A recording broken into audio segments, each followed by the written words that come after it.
Hi, everyone, and welcome to the American College of Sports Medicine Greater New York Regional Chapter podcast. Our guest today is Andreas Stamatis. Andreas is currently our ACSM Greater New York Regional Chapter president, and we're going to talk a little bit about that. But before we get into that, I just want to give you a quick, brief background of Andreas's academic pedigree.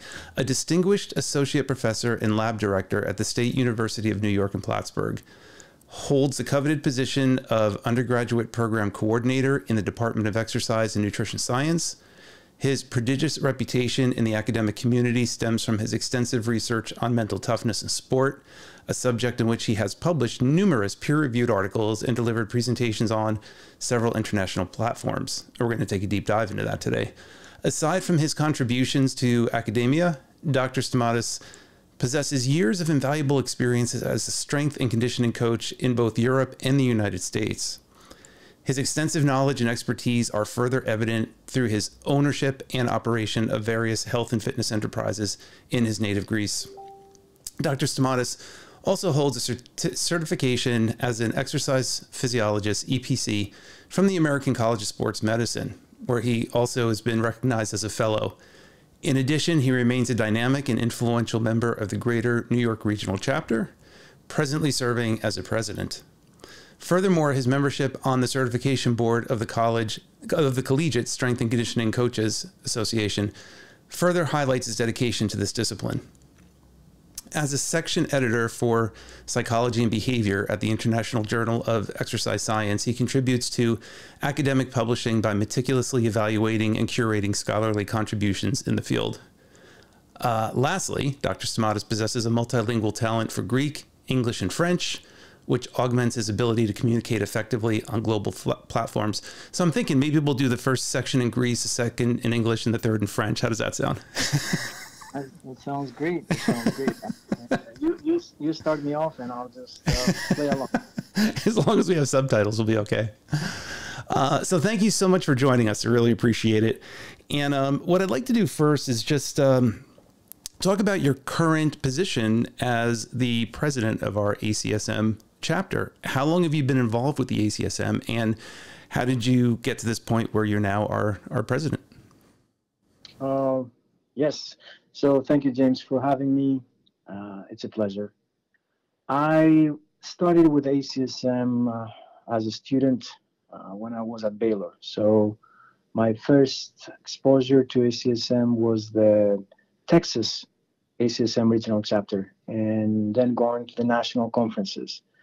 So while I was part of the Baylor program, most of our students were encouraged to present our research and also attend the regional chapter conferences. And from there, I never looked back. I never stopped. Then when I moved to New York 7 years ago, I obviously involved my students with the Greater New York Regional Chapter. Back then, my school, SUNY Plattsburgh, had no connection or relationship. So there were no students going to the ACSM. So I started something from scratch. And then I was trying to see if I could get involved by providing service to the chapter. I started with the research committee. I'm still in the research committee. And then I became a member at large in the executive committee. Then I was involved in the programming committee. And, right now I'm the current president, which is a huge honor. And, it's a dream coming true, especially from somebody coming from a different country. And it's very, very important for me, and I'm enjoying it. And I hope I can offer back to the chapter as much as I can. You've been doing a great job. So I just want to put that out there too. And so question then, there are several other organizations out there. What drew you primarily to the ACSM when there might have been some other options? Is it their academic scrutiny? Like what do you feel highlights the ACSM? Yeah. It is true. There are several organizations, and I am involved with other organizations, especially when it's the topic or the field is not exactly the same, such as the Collegiate Strength and Conditioning Association. That's a little bit different from ACSM. But um, when we think about ACSM, ACSM is a gold standard. And I have no problem with other, let's take the personal training certifications. You can go with, I'm not going to name them because there's no point. There are several ones that are nationally accredited, such as ACSM. There's a big difference though. Once you open their books, their textbooks to take their exam, they are talking about ACSM. They're talking, for example, about the guidelines of exercise from ACSM, and ACSM books never talk about them. So in a way, ACSM is older, and ACSM has contributed a lot all this time. So it is the gold standard. ACSM has a couple of things that no other organization has or has promoted as much, which is the pre-participation screening that we now do with the algorithm, and the minimum recommendation, the guidelines for exercise prescription. So those two things alone make ACSM the leader in the field. Yeah, I've noticed that too. Every other certification just cites ACSM, so you might as well go right to the source. I totally agree. And I'm a real big fan of their exercise is medicine program, which I think launched around 2007, 2008. And, I took that certification and to become an ambassador for them. And it's such a wonderful initiative. Have you been involved in that capacity at all? Yes, it is, because if you really think about it, the main idea behind that is to pretty much educate practitioners, and especially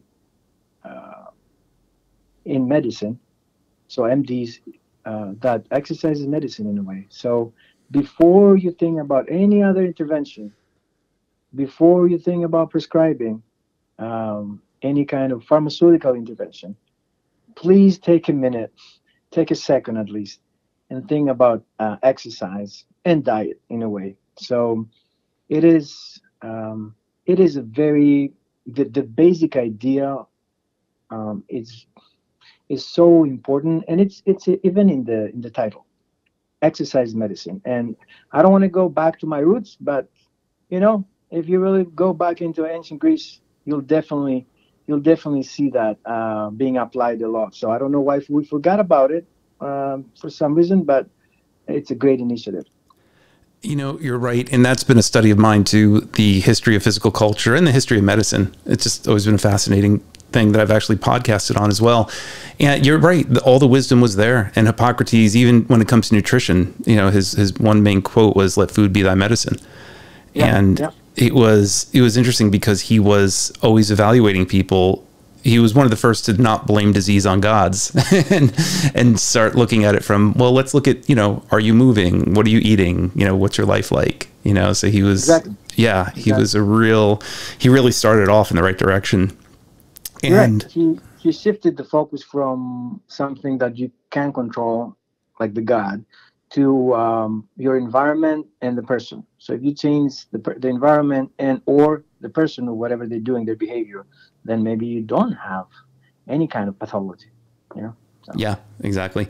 And you look at all the endorphins that are released when you exercise. It's like your body releases like an entire pharmacopoeia into your body that no single drug could ever replicate in its holistic sense.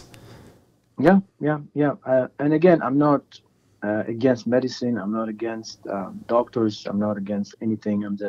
Sometimes I'm just wondering if we could or we should put a little bit more emphasis on exercise and also nutrition. That's all, and that's the main point I would like to communicate.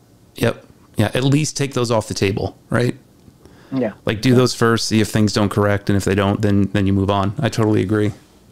And that's where we come in, like as personal trainers, exercise physiologists, clinical exercise physiologists through ACSM, because after, let's say, we collaborate with the doctor, and the doctor identifies the need of some lifestyle changes that include exercise prescription, that's where we come in, because the doctor does not know that.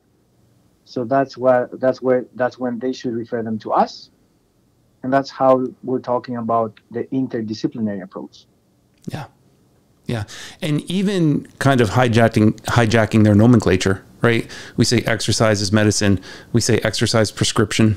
You know, it's like using the same terminology, but in our way. And I've even known a doctor who used water in that respect. He's like, I'm going to prescribe you water, you know? And if as long as it works, right? As long as it works, and the choice of words are not random. So ACSM is using exercise prescription because exactly what you just said. It's the words have meanings behind it, and we are prescribing exercise as a intervention. Right. Right. Exactly. And doctors, to your point before, they don't know that, right? They just randomly say, go exercise, and there's no real instruction. There's no real goal. And the people, if they don't have a background in it, just feel lost. It's like, well, what does that mean? Do I walk? Do I do some sit-ups? Like, Yeah. So it's very important to have us as that intermediary to be very specific. Yeah, that's what we do. And I'm not blaming the doctors. The doctor should not know that. The doctor should just know general guidelines, and then refer them to us for the specific, the customized plans. So I'm not saying that the doctor should know how to prescribe exercise. No, the doctors do what they do, and we do what they do. Some things are out of scope for us, and some things are out of scope for them. That's why, again, I'm going back to the interdisciplinary approach. So we do our part, they do our part, the nutritionists do their part, and whoever else, and we see the patient as not as a multi-dimension entity. So we're trying to attack the issue or the issues from all kinds of aspects. Yep, absolutely. What I'd like to do now is pivot a little bit about your academic discipline, which has been in the field of mental toughness. Walk us through that, like why mental toughness, and give us a working, if there is a working academic definition of it, like let us know that, and then just tell us your story about it. What brought you into that field? So my story is when I finished my first master's, my MBA in the U.S., and then I went back to Greece. I had to in Greece, for all males, it's mandatory to go to the military. So I had to go anyway. I picked special forces. So I went to special ops, and the very first 2 hours I was in, I already knew it would not be about the physical part. I already felt it. So I was in a very good condition, I think. Pretty sure. I was training for that, but 2 hours in, I already knew that it wouldn't be just about physical. So I didn't know how to name it. I didn't know how to call it. I don't know what it was, but it was clear that another component would make me either be successful and stay in the program and graduate, or just quit. So, and you could tell that they were trying to attack that thing. Something mental was going on, and they were just going there to break you. So that put the seed in my brain, started thinking about the mental aspect of performance. And once I finished with the military and I came out, I started to see, I didn't know, I was just looking around. So I had no attraction to sports psychology or any kind of psychology, if you want. But little by little, I started reading, and then I saw that term, mental toughness, and I got really interested. So that's what I did my dissertation on, and I did a lot of research combining, the strength and conditioning coaches that I love and mental toughness. And from there, yeah, that's all I've been doing. And to answer the second part of your question, an operational definition would be, um, mental toughness can give you some skills, and those skills are what can help you face the adversity as you're moving from point A that you are right now to the point B that you want to be. And that can be a lot of kind of different goals. You can put any kind of goal there. But because we all have a plan of how to go from A to B, we all know also that things happen. So adversity happens, and that's where mental toughness kicks in.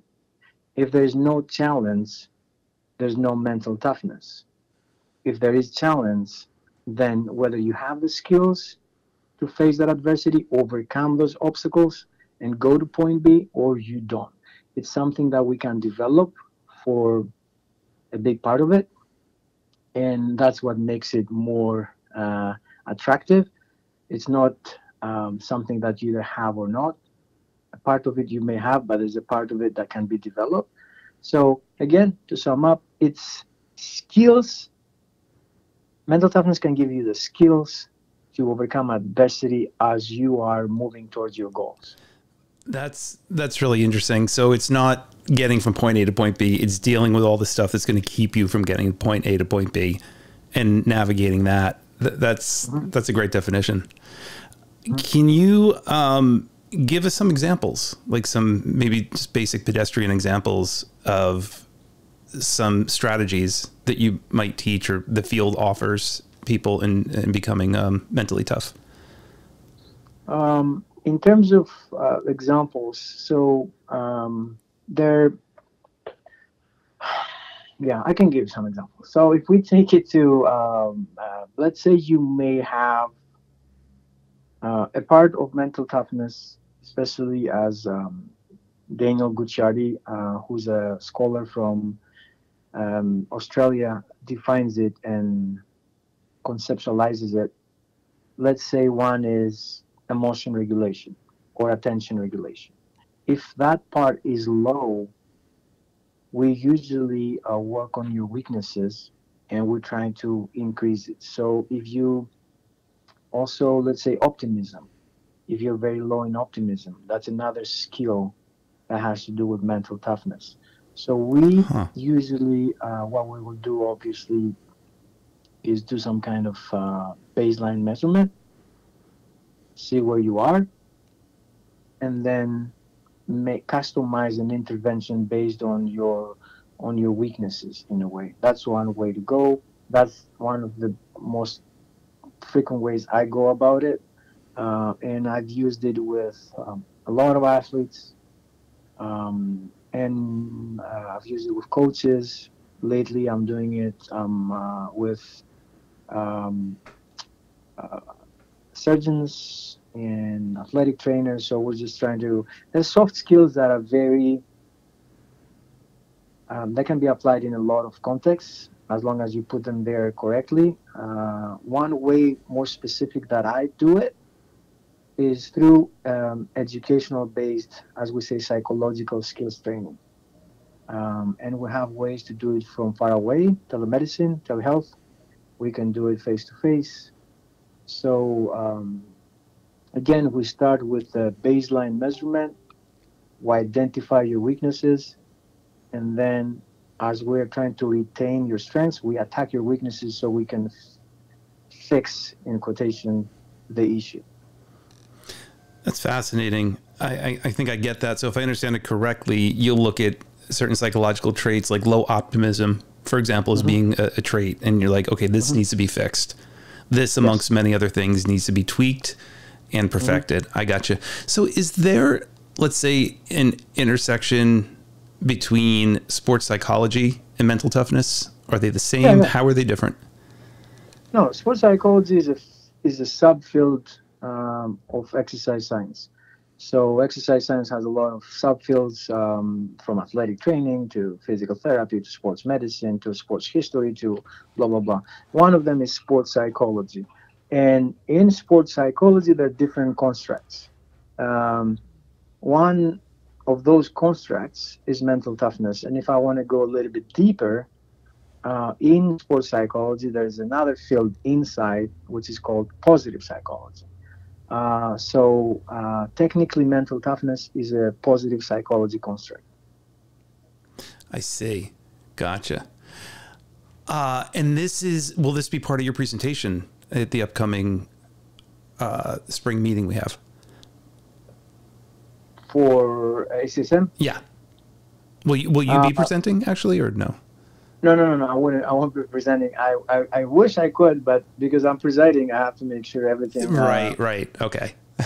Okay. But you have presented on this topic throughout the world, correct? Yeah, I have presented in the past for our chapter. I have presented for the national, and I've presented many occasions all over the world. Yeah. Right. Awesome. Well, that about wraps it up, Andreas. Unless you have anything else you'd like to say or leave the audience with, I just wanted to give them a taste of who you are and, where you come from, and, you as the current chapter president. Just wanted to introduce you to everybody. Do you have any final messages for everybody out there? Well, as the current president of ACSM, I would like to, after thanking you for having me on the podcast, I would like to invite everybody in our April meeting. We have done a tremendous amount of work to bring exceptional, and I'm not exaggerating, exceptional speakers. And the topic of the April meeting is around mental health, which is very, very hot in a way right now with what's going on. And we thought as an organizing committee that we should address it. So we're bringing a lot of very high caliber people that we're going to talk about it from different perspectives. Other people were going to talk about it from concussion, and other ones will talk about more the college athlete experience. Other ones are going to talk about injury recovery. So it's going to be an amazing experience for the attendants. And besides that, if they want, people would like students or professors or whatever would like to get involved more, serve in our chapter, they're more than welcome to reach out to me or anybody else through our website. And one last thing, our November meeting, because we have 2 meetings per year, has already been decided. So the topic is about AI. So hopefully everybody now has heard about it, more or less. And we are trying to be on top of it. So we're going to talk about AI in exercise science and how, in a way, there are 2 aspects, as in everything in life. So we're going to talk about the good part and the potential risk about AI and exercise science. So just to throw it out there for people, that in November, we will be talking, our main topic, the topic for our conference will be artificial intelligence and exercise science. That's awesome. And then let me remind everybody, the spring meeting is Saturday, April 22nd, just around the corner. Exactly. It's titled Organized Sports in Crisis, Mental Health Outcomes from Athletic Participation. And as Andreas told you, we have a lineup of amazing speakers. It will be held at NYU Langone Medical Center Science Building, 550 First Ave, New York. And all the information's on the screen, and our contact information's on the screen.